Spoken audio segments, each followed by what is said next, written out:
More of the Zach Gelb Show on Fox Sports 920 The Jersey. Eagles-Ravens this weekend. Eagles coming off another loss to the Washington Redskins. Another tough one for the Birds that right now just don't have the talent, quite frankly, to win a game like that. Someone that has a lot of talent, and he does it in different ways. That's Rickie RIcardo. You can hear him on Sports Radio 94 WIP, and he's also the Spanish play-by-play voice of the Philadelphia Eagles and the New York Yankees. And the great Rickie RIcardo joins us right now on the Zach Gelb Show, Fox Sports 920 The Jersey. Rickie, what's happening, my friend? ZG, how are you? I'm doing great. It's always fun to have you on. I hate to start you off on a somber note, as there is some cause for concern with the Philadelphia Eagles, and I'm not talking about the lack of talent on this team, but you see the news today with Brandon Brooks and the anxiety diagnosis. Just how about that right now? That's a scary situation. You know, it was strange it was the Monday night game against the Packers when we were all convening in the press lounge, and we first got the news a couple of hours before the game, and we were told it was a 24-hour stomach virus. Well, you know, anybody can come up with a stomach virus. No big deal. So we kind of glossed over it. And then, obviously nothing came up during the Cincinnati game, but then, my eyebrows really went up. I did a Dwayne "The Rock" Johnson, one of those eyebrow joints, when I heard it on Sunday before the game. And I said, there's got to be more to this than a stomach virus. There's no way that coincidentally he can get a 24-hour bug, a couple of hours before a game within twice in a 3-week period. Now, obviously, it's a serious. You know what? I hedge to say, Zach, that it's a serious thing. I'm not a doctor. I don't pretend to understand these kind of things. But it's never come up before that we know of, anyway, in his professional or collegiate career or as far back as he's been playing the game of football. And part of what he said today was that he has this great desire, that he gets so pumped up for a game that it's kind of done a 360 on him into an anxiety attack before the game. I hate to do anything, put a negative light on this, because I fully don't understand the physical ramifications of it. What I can tell you is it's the last thing the Philadelphia Eagles need, especially this past week, where you saw Matt Tobin, come in for Alan Barber, because you've got so many moving pieces on that offensive line. There's no stability there. And when they needed most on that last drive of the game to give Carson Wentz some protection as he tried to move his team down the field to catch up to the Redskins, they're actually with 5 points behind. If they get into the end zone, they take the lead. You've got this huge void on that right side of the line. Didn't know Tobin was hurt too, but it all started, the whole snowball effect started before the game with Brandon Brooks. Look, I hope he gets the help that he needs, whether it's psychological, whether it's medication, combination of both thereof, and hopefully he gets back, in total control of himself, and he can be the player that we know he can be. But in the meantime, it's really just another jolt to an offensive line of this Philadelphia Eagle team that has seen one piece, drop, one domino fall after the other. Yeah, I feel really bad for the guy, because I saw him speak today, and he said he couldn't even stand up. He didn't have the strength to stand up. That's how bad this situation was. So I hope that he's able to find a way to just block this out and get comfortable and be okay, because he's a big piece for the Eagles moving forward in the future, and he seems like a very nice guy from everything that I've heard about Brandon Brooks. But you mentioned those problems on the offensive line, and the number one priority for these next 3 games is to keep the quarterback healthy and improve that protection. With the lack of talent, how do they improve this protection with Carson Wentz? I tell you what, the coaches are going to have to come up with either extra help from the tight ends. They're going to have to chip on some people. The Baltimore Ravens are number one, Zach, the Ravens have a very, very good defensive team, one of the top of the league. Number two, coming off of the loss to the Patriots on Monday night, they fall a game behind the Steelers. So this Raven team that we're going to face on Sunday afternoon in Baltimore, it's their last home game. They're going to be hyped up for this, and they're going to be hungry for the quarterback, the Elvis Dumervilles of the world, and you've got some guys that are hungry quarterback chasers on that Raven defense. So the Eagles are going to have to come up with some kind of way to use extra tight ends. They're going to have to get creative on how to keep Carson Wentz upright, because that's my biggest concern right now. I think we can safely say, Zach, that this Eagle team is out of the playoff hunt. Where every time Could have said that a few weeks ago. Yeah, well, whenever I see these networks still put them up in the quote-unquote in the hunt category and have them as 12th in a 15 or 16 team, NFC, it's absolutely ridiculous. So you've got to keep the quarterback healthy. You don't want this young man not only physically getting hurt, but you don't want his psyche getting hurt. He's a very mature, very poised guy, but he was under siege this past week against the Redskins. He did some Houdini escape acts. He did. Pivoting left, pivoting to the right, getting away from pressure that I thought were amazing. But you don't want your young quarterback that you're going to be moving forward with, hopefully for the next 10, 12, how many years, and hopefully leading you down a parade on Broad Street in Philadelphia with a Vince Lombardi trophy. You don't want him getting banged around these last 3 weeks against three very good, at least two, because I don't know about the Cowboys on the last week of the season, but that game may not mean anything to either team. But at least the Ravens this Sunday, and then the Giants on a short week on Thursday with the kind of pass rush that the Giants have, in the way that that defense has been really getting its act together here recently. You really don't want to get Carson Wentz hurt these last few weeks of the season. Now, I know Brady shredded that Ravens defense, but they're still a very good defensive unit going into last week. We're the number one statistical defense in all of football. Really, to answer the question that I just asked you previously, conventional wisdom would say help the quarterback out by running the football, but I don't know if this team can run the football, Ricky. Right now, look, we ended up, midway through the third? Well, after the Sproles hit on the special teams play, they were down to one running back in Ryan Matthews, who wasn't even 100% either, coming off the injury he got a few weeks ago this past Sunday. So as of right now, Smallwood, IR. You've got Kenyon Barner, hopefully will get some carries this week. I was shocked when Barner was inactive on Sunday. He's been so good on special teams. And frankly, Zach, every time they've given Kenyon Barner the football out of the backfield, he's produced. I thought Barner should have been in the rotation instead of having 6 defensive ends rotating this past week. But you'll see plenty more of Kenyon Barner. Can they run the football? With this offensive line in the state that it is right now, I think priority number one is pass protection for Carson Wentz. So this is going to be pick your poison on Sunday against this Raven defense. You'll see more of Barner. Obviously, we don't know yet. I doubt that Darren Sproles will be able to play if he's still in the concussion protocol this coming Sunday anyway at M&T Bank Stadium. So in philosophy, yes, run the football against his Raven team, but at the same time keep the quarterback upright. With the offensive line the way it is right now, doing both of those things will be rather difficult. Rickie RIcardo joins us right now. There's been a lot of questions about Doug Peterson, and he's had some really bad moments. And another thing is he doesn't have the talent to win a whole lot of games right now. How do you evaluate the coach this year, and what are some things to you that you think he does well? I'll give you some pros and cons. I think the way that he, initially in the season anyway, the way that he handled Carson Wentz being a quarterback himself, with the help of Frank Reich and DiFilippo, the coaches, they've done a heck of a job with Wentz. Some of the play calling, and I'll go all the way back, Zach, to the Detroit Lion game. I'll go back to that, the Dallas game, where I thought some of the play calling, especially punting late in the game when they were in Dallas territory, if you remember, the sequence there. I thought some of the play calling as the season has come along, he was a daredevil, he was a riverboat gambler early in the season, and it worked out. I thought he became a little bit more timid as the season went on. There have been occasions where we have seen him throw the red challenge flag, where it really would do him not much good. You go back to the Green Bay game on Monday night. For 2 yards, yeah. A 2-yard difference. So, look, he's also a rookie head coach. I'll give him a mulligan this year for some of the mistakes he's made. The one thing that concerns me about Doug Peterson is there's a thin line, Zach, between a head coach that is a quote-unquote coach's player, a player's coach, and there's also a guy that commands respect, that has that little fear factor with his players, going back to like a Tom Coughlin, maybe a more old-school guy like a Bill Parcells.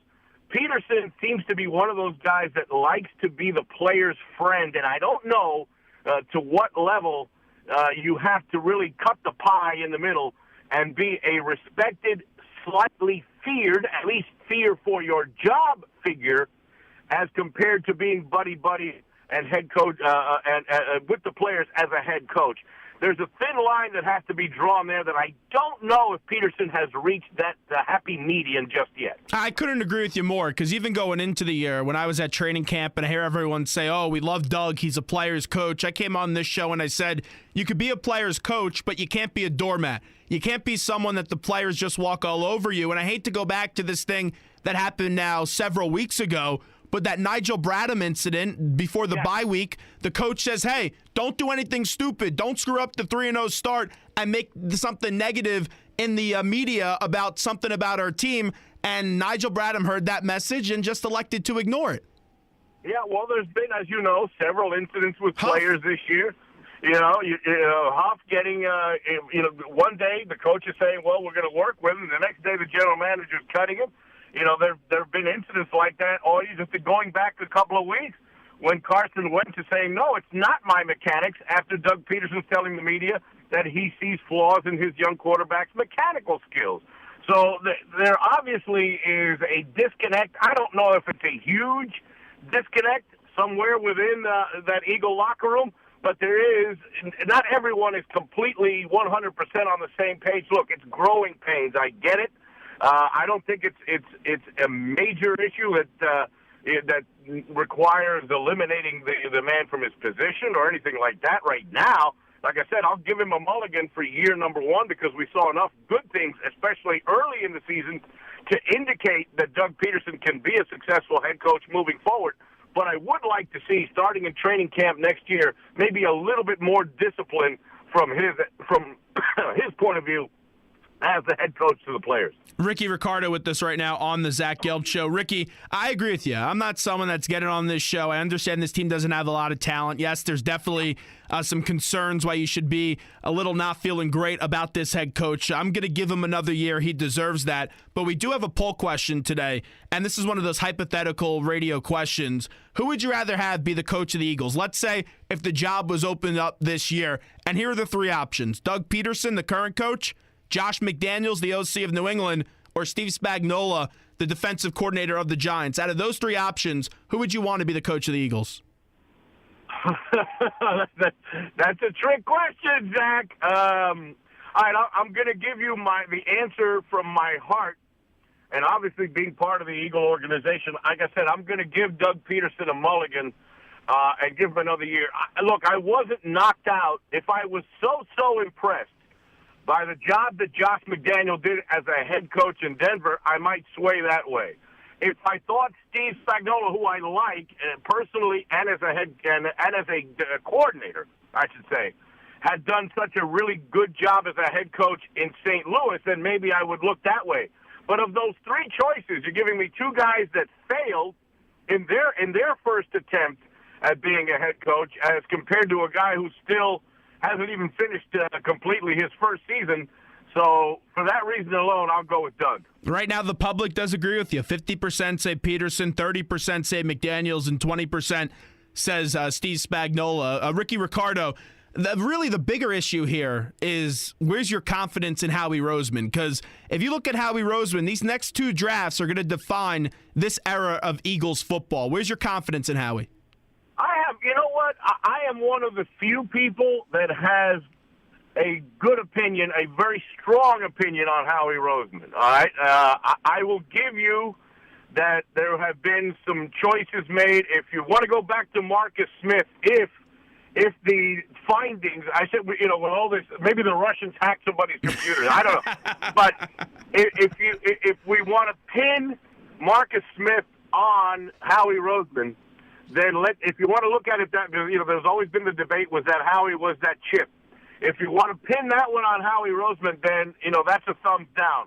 I'm going to give Howie another draft, at least one more draft, and obviously he's counting on the Vikings' first-round pick, a draft that it's in his own hometown in Philadelphia coming up next year.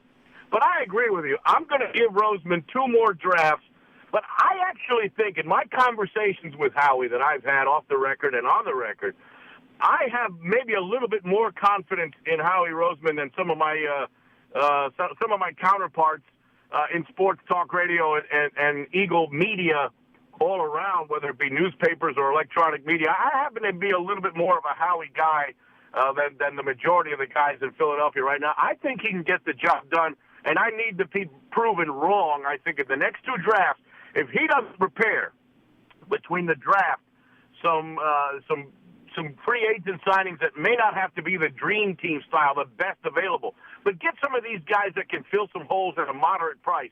If he can do that these next 2 years and get the Eagles to where they need to be, let's say by the 2018 season, then I'll be okay with Howie Roseman. My evaluation process of Roseman is pretty good. Would you bring back Deshaun Jackson? That's a heck of a question. It all depends on the price. The Eagles obviously need a Deshaun Jackson type. Do they need Deshaun Jackson? They need a Deshaun type. Is Deshaun the guy to fill the Deshaun shoes? Yeah, I guess I would. I don't know if I would go past a 2-year deal. Obviously, in football, contracts aren't guaranteed. He's, 30 years of age, if I'm not mistaken now, Zach? But how about this, Ricky? How about 3 years, $30 million? Would you do 3 years, $30 million? I'd do 3 years, $30 million. How much guaranteed money would you give him? Nah, well, I'm not an agent. I don't know. I just put out 3 years, $30 million. All right, so if you're talking 3 years, $30 million with, let's say, 20 of it guaranteed, I would do that.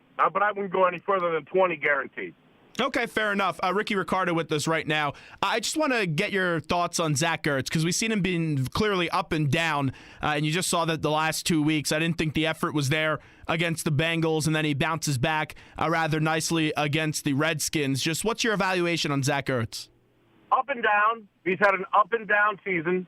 I thought he got off to a heck of a start right off the top this year, and then he got hurt, missed a couple of games.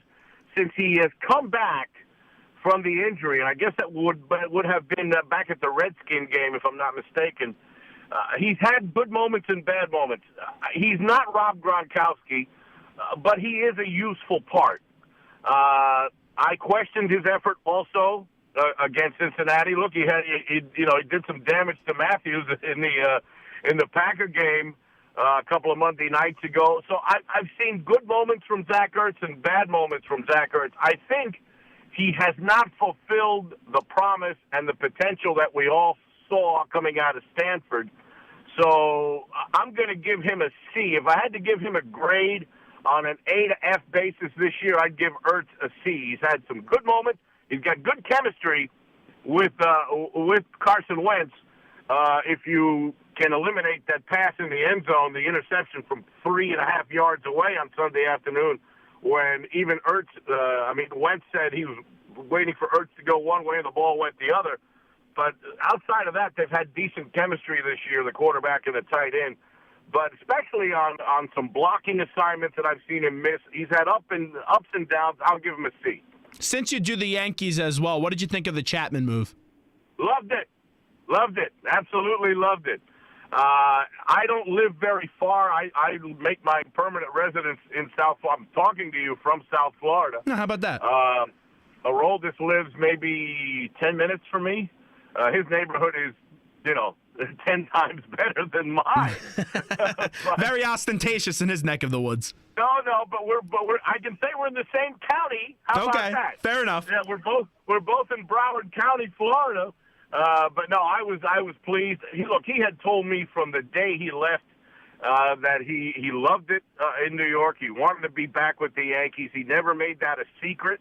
I think even the Cubs knew that, this was a strictly rental player situation. The Yankees were able to get Gleyber Torres from the Cub organization, who was I guess he was the MVP of the Arizona Fall League. So they've got a very valuable young piece that came to them in that deal. So Aroldis gets the experience of pitching in a World Series, something he hadn't had, as a Yankee anyway. Now he's got the experience of pitching in a World Series. So in this 5-year deal that he's got, if the Yanks can get that far, that he's not a stranger to being under that kind of pressure. It's a contract that, as you see, he set the market with. Kenley Jansen and Mark Melanson and guys like that falling just under him. So, no, I'm thrilled that he's back. And a 1-2 punch with Dylan Betances from the right side and Aroldis Chapman from the left side with Adam Warren and Tyler Clippard and maybe a couple of the younger left-handed pieces. I think they'll have a very formidable bullpen. How much of that move, because you know the Yankees will never say they're rebuilding, and even last year at the deadline when they made all those moves, they wouldn't say that word rebuilding. How much is that Chapman move just to send a message to the fans that, hey, even though we may not have the most talent, that we're not rebuilding quite yet? You mean the re-signing of Aroldis? Yeah. Sending a message to the fans? Oh, absolutely. The word rebuilding is not in the Yankee dictionary. It's not something it's not in the Brian Cashman or the Steinbrenner vocabulary. And frankly, as a Yankee broadcaster, it's not in my vocabulary to say the Yankees are ever rebuilding. No, the Yankees, especially, look, with the moves that we have seen and how the chips have fallen in the American League East in this offseason, I think we can safely say that the Toronto Blue Jays have taken a step backwards without Encarnacion. If you're going to tell me they're going to replace Encarnacion and Bautista with Kendrys Morales and Steve Pearce, I think that's a step back. The Orioles, they got Wellington Castillo today, but they don't have Trumbo signed yet. So far, the Orioles have taken a step back. Now, the Red Sox is a different story. The Chris Sale deal, I think, makes the Red Sox easily your preseason favorite in the American League East. And if the Yankees and Red Sox can be, the two teams battling for the division in the American League East, because I don't think the Tampa Bay Rays are anywhere near being contenders just yet. And with Toronto and Baltimore maybe taking a step backwards, and the Yankees taking a step forward with Matt Holliday as a DH, Gary Sanchez for a full year, Greg Bird hopefully healthy at first base after what we saw from him a couple of years ago, then this could end up being a good old-fashioned Yankee-Red Sox battle for the division. And this time, the Empire would be really the Red Sox, with the Yankees as the underdog, which would be rather refreshing to look at it from that point of view. It would be something. Rickie RIcardo, last one before we let you run on the Zach Gelb Show. Every time we have you on, I like to have you do some type of Spanish play-by-play call. Let's stick with the Eagles, Rickie, because you're not at FAM this time. You're at Florida. You're relaxing, so you can be very loud as much as you want. I want to hear a game-winning touchdown pass, Carson Wentz to Nelson Agholor to beat the Ravens. Can you give that to me? Wow. Boy, let me tell you, I'll give it to you, but just the thought of it's not likely. I've been waiting for a Carson Wentz comeback, touchdown pass to anybody. For Agholor, I was waiting for this in the MetLife Stadium. I didn't get it. I was waiting for it against the Packers. I didn't get it. I was waiting for it this past weekend. I didn't get it. But, all right, through the magic of radio, here we go. All right, it's tercer down y 6 desde la línea número 10. Wentz bajo presión, sale de la cuna. Wentz buscando en la zona de rotación. Conecta con Agholor. Touchdown, Philadelphia. Carson Wentz contando a Nelson Agholor. Los Eagles le roban un juego a los Baltimore Ravens 27-21. ¡Oh, qué jugada! Wentz a Agholor. I don't know what you really said. I set up the situation, so I do know what you said. But that was amazing, Rickie. Great stuff, and I hope you get a game-winning call on Sunday. I hope I can repeat what I just did live on Sunday at M&T Bank. Hey, look, if it happens, I'll come back and do it again next week for you. How's that? Sounds good, Rickie. Appreciate it. Anytime, Zach. Thanks so much, Rickie RIcardo, joining us. That was awesome. I always like to give it one of those unlikely plays. Nelson Agholor catching the ball is unlikely. Then having him doing it for a game-winning touchdown pass, even more unlikely. I just want to read some stuff from this Brandon Brooks stuff. This is from Penn Live, some of the quotes. Brooks talking today. What I mean by anxiety condition, not nervousness or fear of the game. What it is I have an obsession with the game, Brooks said. It's an unhealthy obsession right now. I'm working with the team doctors right now to get the help that I need. He went on to say that he went to the stadium. He tried to get as many IVs and do what he could to play. But he just couldn't stand up. He didn't have enough strength to stand up. He also went on to say, when you have an issue or problem, first you got to admit it. You got to accept it. Brooks said, I admit it. I accept it. I own it. He also went on to say, if I can get the help and treatment I need, I don't think it will impact my football career at all. I'll be fine. I'll come out of this better from it, and I'll come out as a better person. So I hope Brandon Brooks gets the help that he needs. And there could be some people out there saying, oh, well, man up. And you could be a tough guy on Twitter. Oh, yeah, man up. This guy has an issue. I'm accepting of it, and I'm sympathetic to it. And I hope that he does get the help, because when I see that guy play, he's a good football player. His well-being is the most important, but he's also an essential player for the Eagles, and they need him to get well. Zach Gelb Show, Fox Sports 920, The Jersey. Time right now in the Princeton Orthopedic Associates Studios, 5:41. When we get back, Wake Forest, their radio guy, is leaking out plays to the opposition. I got to get into this bizarre story next on The Zach Gelb Show.